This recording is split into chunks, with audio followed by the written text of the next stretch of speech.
Dans l'actualité du 13h15, encore des morts sur les routes du Burkina. Un bus d'une compagnie de la place a terminé sa course hier dans un ravin à Boros, village situé à quelques jeux de pierre de pas sur l'axe Bobo-Dioulasso-Boromo. Bilan, une dizaine de morts et plusieurs blessés. Et puis, aux États-Unis, le blocage budgétaire persiste. Obama exige un vote, mais les républicains veulent une super commission bicamérale pour négocier avec les démocrates un grand accord à la fois sur le plafond de la dette, le budget et une réforme des programmes sociaux pour 2014. Mesdames, Messieurs, bonjour et ravi de vous retrouver. La route a encore fait des victimes. Hier, 8 octobre, un bus d'une compagnie de la place a terminé son voyage dans un ravin à Boro, village situé à quelques jets de pierre de pas sur l'axe Bobo-Dioulasso-Boromo.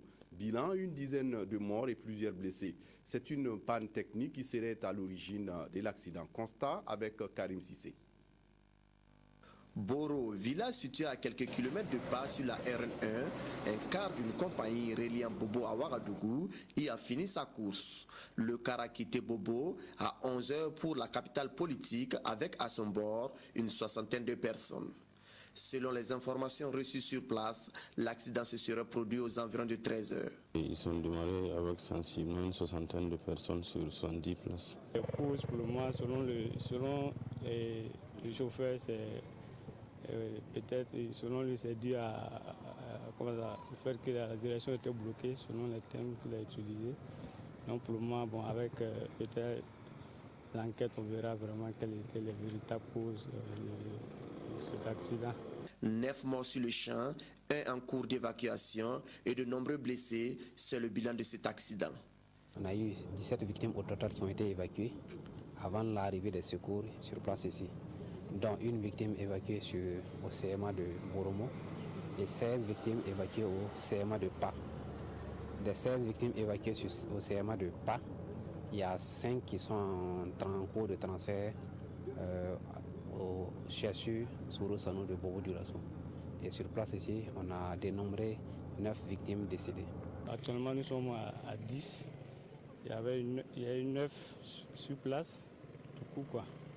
Et il y a un qui a succombé au cours de l'évacuation sur Bobo-Dioulasso. Le chef de gare de la compagnie en question demande à la population de les aider en appelant pour dénoncer tout excès de vitesse d'un quart de leur compagnie. C'est une situation vraiment que nous déplorons, sinon que le PDG met tout en œuvre, surtout le système de freinage, la pneumatique et tout le système. Aucune pièce même de staff même n'est localement payée ici. Il met tout en œuvre. Mais il faut que la population aussi, nos passagers aussi nous aident souvent. Il a même écrit des notes pour l'excès de vitesse. Il a même interdit. Et il y a des sanctions, des chauffeurs qui ont été licenciés pour ça. Mais maintenant, il faut que aussi, les gens aussi acceptent de nous accompagner souvent, puisque nous ne pouvons pas être partout à tout moment. Il faut qu'on ait certaines informations quand même. Quand nous quittions le lieu aux environs de 18h30, les corps des défunts étaient toujours sur place. Des dispositions sont envisagées pour les inhumés. On ne cessera jamais de le répéter. La route tue, alors prudence. Retour à Ouagadougou pour nous rendre à l'Assemblée nationale. La représentation nationale a autorisé hier le gouvernement burkinabé à adhérer à la convention et au protocole relatif aux garanties internationales portant sur des matériels d'équipement mobile. Ces textes visent à faciliter l'acquisition d'appareils et de matériel aéronautique à moindre coût, une opportunité pour les opérateurs économiques de promouvoir le transport aérien au Burkina Faso. Sylvain Vebamba. Permettre à des opérateurs burkinabés, étatiques ou non, d'avoir des facilités pour acquérir des appareils et du matériel aéronautique à coût réduit, c'est ce que devrait permettre l'autorisation d'adhérer à la Convention et au protocole relatif aux garanties internationales portant sur des matériels d'équipement mobile que l'Assemblée nationale a adopté ce mardi à l'unanimité de ses 110 votants. La Convention plus son protocole permettent d'édifier un cadre juridique international qui permette à n'importe qui de pouvoir bénéficier d'un prêt à taux acceptable. C'est-à-dire que dans cette transaction, le prêteur ne risque pas de perdre ses sous. L'intérêt de ces textes pour un pays enclavé comme le Burkina est d'abord de permettre à nos opérateurs économiques de promouvoir le transport aérien. Cette convention de protocole permet donc à nos opérateurs d'aller sur le marché et de disposer des moyens pour acquérir ces matériels aéronautiques pour booster le système de transport aérien dans notre pays. En examinant ces premiers dossiers de la deuxième session ordinaire de l'année 2013, la représentation nationale a mis en pratique son nouveau système de présentation des rapports en plénière. Un exercice apprécié par celui-là même qui l'a expérimenté. Je trouve que c'est une bonne initiative du président de l'Assemblée nationale d'avoir choisi d'exiger des députés qu'ils résument les textes. La flotte aéronautique du Burkina est estimée à environ 20 appareils que se partagent 6 opérateurs, dont 2 compagnies, un club et des entreprises privées. Le ministère en charge de la décentralisation échange avec ses partenaires. Il est question de renforcer le dialogue et la concertation pour donner un ton nouveau aux activités soutenues par ses partenaires techniques et financiers. Nathalie Sawadgo. Cette rencontre entre le ministère de l'Aménagement du Territoire et de la Décentralisation et ses partenaires techniques et financiers vise à donner des informations sur les dossiers phares engagés par le département et d'échanger sur les modalités de renforcer leur partenariat. Il est aussi question de recueillir les propositions de suggestions des partenaires techniques et financiers. Nous avons un cadre de concertation permanent qui existe entre ces partenaires techniques et financiers, décentralisation et nous. Et ce cadre consiste en des échanges où chacun fait des suggestions pour l'amélioration du processus de décentralisation en faisant ressortir certes les acquis, mais également les insuffisances sans détour pour pouvoir mieux orienter le processus dans l'avenir, parce que la décentralisation est le socle sur lequel le continent émergent sera bâti. Le chef de file des partenaires techniques et financiers a félicité le gouvernement burkinabé pour sa volonté d'approfondir la décentralisation à travers la mise en place des ministères pleins. Toute chose qui va contribuer à renforcer leurs engagements aux côtés du ministère dans la mise en œuvre de la décentralisation. Nous inscrivons dans le cadre de la déclaration de Busan sur l'efficacité de la coopération et donc nous nous alignons totalement aux priorités du gouvernement ainsi qu'aux modalités de mise en œuvre de la décentralisation. Certains partenaires passent par l'appui budgétaire, d'autres partenaires ont plutôt adopté l'approche du programme, mais ça ne veut pas dire qu'ils ne restent pas pleinement alignés aux priorités nationales. En perspective, le ministère de l'Aménagement du Territoire et de la Décentralisation envisage de doter le Burkina Faso d'une vision prospective partagée sur la décentralisation et le développement local d'ici la fin de l'année 2013. Il ambitionne également de réviser le cadre juridique de la décentralisation et formuler une nouvelle stratégie de mise en œuvre de la décentralisation en phase avec la SCAD, la stratégie de croissance accélérée pour le développement durable. Nos excuses pour la mauvaise qualité sonore de cet élément. Le maire de la ville de Ouagadougou échange avec les acteurs de l'éducation exerçant sur le territoire de la commune. Marin Ilboudo a profité pour discuter autour des préoccupations de ces acteurs. C'est Sylvestre Da pour le compte-rendu. Échange direct entre le maire de la capitale et les acteurs de l'éducation de la commune de Ouagadougou. Pendant plus de 4 heures, ils ont fait le tour des différents problèmes qui entravent l'épanouissement des élèves et partant l'ensemble du monde éducatif. Il s'agit entre autres de l'insécurité des élèves sur les routes de l'école, l'insuffisance des espaces réservés à la lecture, le manque de fournitures et la présence des débits de boissons à proximité des écoles. Les problèmes que nous vivons, c'est surtout l'arrivée tardive du matériel et l'insuffisance de temps en temps et puis aussi de la qualité. Le maire dit prendre acte de ces différentes préoccupations, dont la plupart sont d'ailleurs connues de ses services. Nous avons jugé qu'il était utile et même opportun de pouvoir rencontrer les acteurs de l'éducation pour échanger autour des préoccupations communes, surtout que l'État a transféré ses compétences aux différentes communes. Les préoccupations, il faut se l'avouer, ne sont pas nouvelles. Il y a des problèmes liés à la vétusté des locaux, avec l'étalement de la ville et la création de nouveaux secteurs.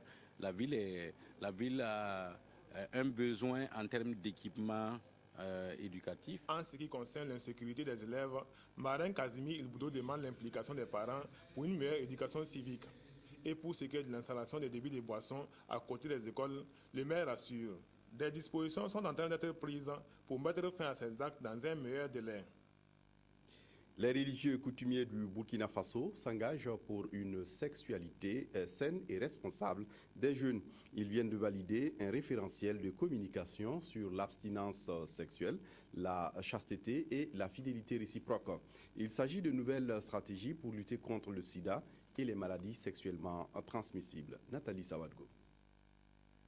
Faire de la chasteté, de l'abstinence et de la fidélité réciproque dans les couples des moyens de prévention du VIH-Sida, c'est l'objet du présent atelier de l'Union des religieux et coutumiers du Burkina qui entend mettre en œuvre ces nouvelles stratégies d'action à l'endroit des jeunes couples et des adolescents. Ce référentiel de communication fruit de 4 jours de réflexion entre responsables coutumiers, catholiques, évangéliques et musulmans est basé sur les livres saints et la sagesse africaine.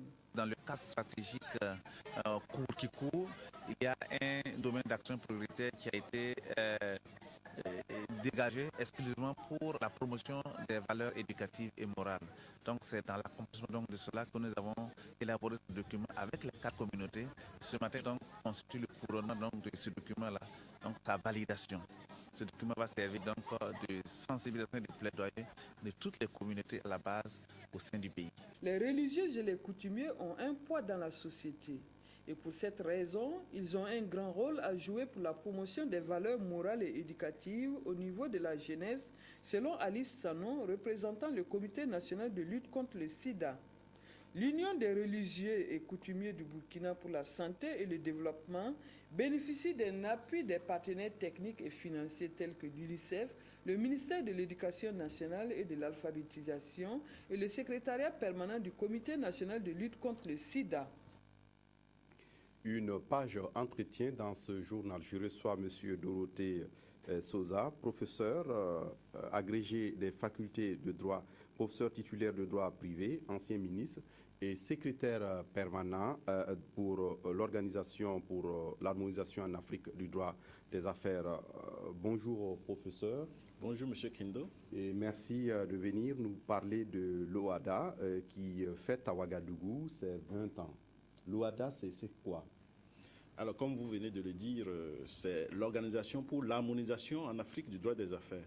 Mais je voudrais avant tout remercier le chef de l'État, Nabé, son Excellence Blaise Compaoré, pour avoir autorisé la tenue des manifestations et ce 20e anniversaire.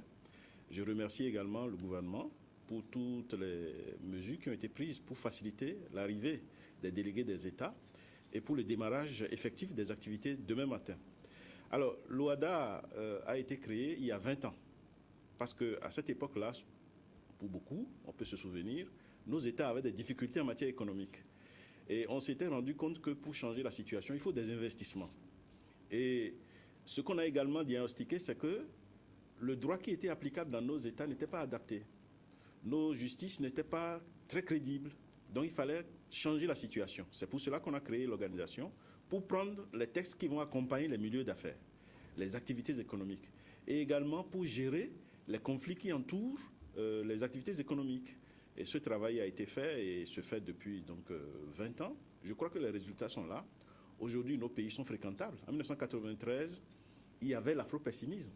On disait l'Afrique, ce n'était pas un lieu à fréquenter. Il n'y a pas d'avenir en Afrique. Mais aujourd'hui, c'est l'inverse. Quand vous lisez tout ce qu'on écrit économiquement sur l'Afrique, c'est que la situation change. Je crois que l'OADA y a largement contribué. Et je précise que l'OADA couvre des États de l'Afrique de l'Ouest et du Centre, les États membres de l'UEMOA, de la CEMAC, mais pas seulement. Il y a d'autres États comme la Guinée, qui n'est pas membre de l'UEMOA, qui est avec nous. Nous avons la RDC, qui n'est pas membre de la CEMAC, qui est avec nous. Nous avons les Comores, qui se trouvent dans l'océan Indien, qui sont également avec nous. Ça fait au total 17 États. Et je pense que nous avons bien progressé jusque-là. Il s'agira ici à Ouagadougou de faire le bilan de ce qu'on a pu faire depuis 20 ans et de solliciter des chefs d'État qui vont se réunir le 17 octobre prochain, ici même, de nouvelles instructions pour les actions à venir. Oui, vous l'avez dit, il s'agit de faire le bilan, mais dites-nous, Monsieur Sosa, quelles sont les avancées significatives, en dehors de ce que vous venez de dire depuis 1993, que l'OHADA a permis aux États africains d'engager? Alors, d'abord, je vais vous dire, les textes qui s'appliquent lorsque vous êtes commerçant, ou lorsque vous voulez créer une industrie et tout ça, les textes qui entourent la création des sociétés, qui entourent par exemple le recouvrement des créances, parce que quelqu'un qui vient investir chez vous se demande qu'est-ce qui va se passer si jamais il y a des difficultés autour de ces mises. Les textes qui concernent le règlement des différends.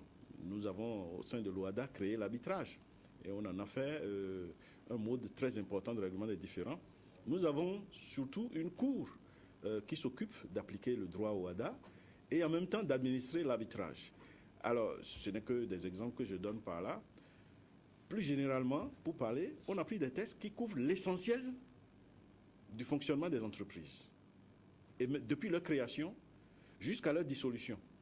Et aujourd'hui, il n'y a pas cette entreprise qui échappe à l'OHADA dans les 17 pays concernés. Ça n'existe pas. Donc tout ce qu'on pose comme acte au sein d'une entreprise, ça doit répondre aux règles de l'OHADA. Même la comptabilité des entreprises répond aux normes qui sont posées par l'OHADA. Alors, ça a donné quel résultat? C'est ce que je viens de dire. Aujourd'hui, nous sommes devenus fréquentables. Nous sommes devenus fréquentables et nos économies avancent. Nous n'avons pas vaincu la misère encore dans nos pays. C'est pas ce que nous sommes en train de dire. Mais nos économies avancent et l'espoir est permis. Oui. Et il y a aussi le fait qu'on nous dit qu'à Ouagadougou, vous allez discuter un peu de la création des sociétés à responsabilité limitée. Le plafond, souvent, c'est de 1 million. Il semble qu'à Ouagadougou, vous voulez revoir ce chiffre. Effectivement, nous avons certains des textes de l'OHADA. Nous en avons 9 au total, qui sont en cours de révision, dont le texte qui porte sur les sociétés commerciales et le groupement d'intérêt économique. Alors, ce texte comportait certaines difficultés par rapport à la création d'entreprises. Quand on écoute les milieux concernés, par exemple, pour créer une entreprise, il fallait nécessairement passer devant un notaire. Enfin, il faut, jusqu'à aujourd'hui, passer nécessairement devant un notaire dans l'espace OHADA, ce qui est unique, au moins. Ailleurs, même dans les pays développés, on n'est pas obligé d'aller devant un notaire. Alors que nous, on en avait fait une obligation. Aujourd'hui, dans certains de nos pays... la déclaration est faite par le cabinet du notaire. Paillement. Voilà. Alors, il faut que cette personne qui a commencé ainsi, par exemple, puisse avoir accès au crédit. Mais vous ne pouvez pas avoir accès au crédit si vous êtes dans l'informel. Donc, l'OHADA vous aide à sortir de l'informel. Bien entendu, on va dire vous allez payer des impôts, mais c'est normal.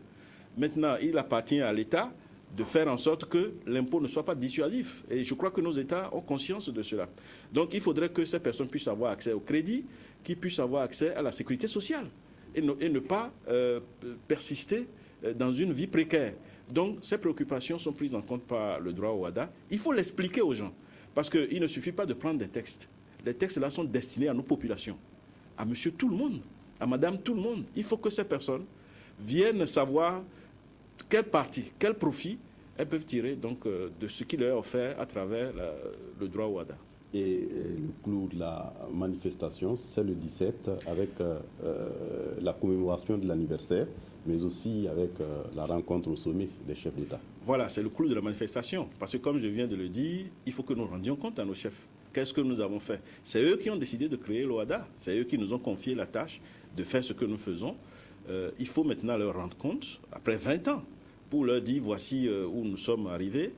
Et aussi attendre d'eux qui nous donnent des instructions pour la façon de conduire l'avenir. Merci à vous, professeur Dorothée Sosa, secrétaire permanent de l'Organisation pour l'harmonisation en droit et en Afrique du droit des affaires, en abrégé OHADA, d'être venu nous parler du 20e anniversaire de votre structure qui commence ses activités demain dans la capitale burkinabé. Vous restez avec nous pour la suite du journal. Et pour la suite du journal, l'Observatoire national de la solidarité se redéfinit de nouvelles attributions pour mieux s'impliquer dans la mobilisation sociale. Il vient d'organiser à Ouagadougou un atelier pour réfléchir sur ce recadrage. Oumou Sissé. L'Observatoire national de la solidarité veut recadrer ses attributions d'où cette rencontre de Lumbila. Les partis signataires de la charte se donnent une journée de réflexion. Ils vont relever les insuffisances constatées dans le processus d'adoption du décret de création de cet observatoire. Il s'agit de bien orienter la structure dans sa mission, celle de renforcer le dialogue social au Burkina. Ces attributions, telles qu'elles étaient élaborées, ne correspondaient pas tout à fait à ce que doit être un instrument d'opérationnalisation de la Charte nationale de solidarité. Donc c'est pour permettre de définir des attributions plus adaptées à la mission de l'Observatoire. À cette rencontre, il a été également question pour les parties prenantes de l'Observatoire de s'accorder sur les voies et moyens pour le financement des projets et programmes de la solidarité. L'objectif est d'accroître la visibilité de l'Observatoire national de la solidarité. 5 délinquants dans les filets de la gendarmerie nationale. Un coup de main supporté par la compagnie de Pau sur la bande de Mafra a permis de mettre hors d'état de nuire ce groupe de bandits qui opéraient à main armée le long de la frontière entre le Burkina Faso et le Ghana. Les bandits viennent d'être présentés à la presse ce mardi en présence de Nyarkiteda. Les voici, les délinquants qui font parler d'eux dans la zone d'échange de monnaie à la frontière entre le Burkina Faso et le Ghana, à proximité de Dakola.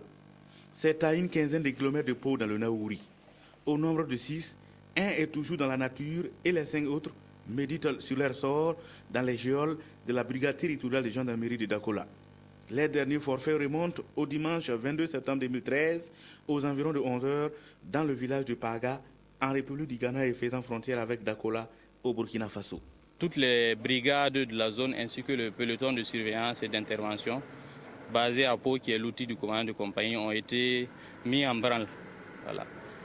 Et c'est sur la RN, aux alentours de la RN 25, dans le village de Kampala, que le peloton de surveillance et d'intervention, dont le commandant est à ma gauche, a réussi à interpeller 5 individus qui répondaient au signalement des délinquants qui ont été donnés. Pour plus de précision, ils ont fait leur opération à visage découvert. Ils étaient également fait partie d'un groupe de braqueurs qui avait attaqué au courant février 2013. Et à l'époque, ils avaient fait l'opération contraire. Ils ont opéré du côté du Burkina et rentré au niveau du Ghana. Cette attaque du 16 février dernier avait fait un mort. Leur mode opératoire consiste à des attaques à main armée à base de fusils de guerre et de chasse. Il y a une zone où les gens font l'échange. Ils font irruption dans la zone, à moto bien sûr. Voilà. Certains tirent en l'air et d'autres dissuadent les passants. Et les autres dépouillent, comment on appelle ça, les victimes qui sont déjà couchées. Voilà. Parce que c'est une zone, quand vous arrivez, bon, ils font l'échange, donc chacun a une liasse de billets, ça et là. Ils ont des sacs où ils ont des numéraires dedans. Voilà, donc ils les somment de se coucher et ils ramassent tout ce qu'ils trouvent. Les objets saisis avec les délinquants sont composés de 3 motos, des téléphones portables et des munitions. Le 6e délinquant qui n'a pu être arrêté serait le probable détenteur du butin et des armes et se trouverait au Ghana, selon le commandant de la compagnie de gendarmerie de Pau. L'enquête se poursuit et les 5 arrêtés seront présentés au parquet de Manga. En attendant, les forces de sécurité félicitent les populations pour la franche collaboration et les invitent à garder le même esprit, car la réactivité de la gendarmerie dépend en partie des populations.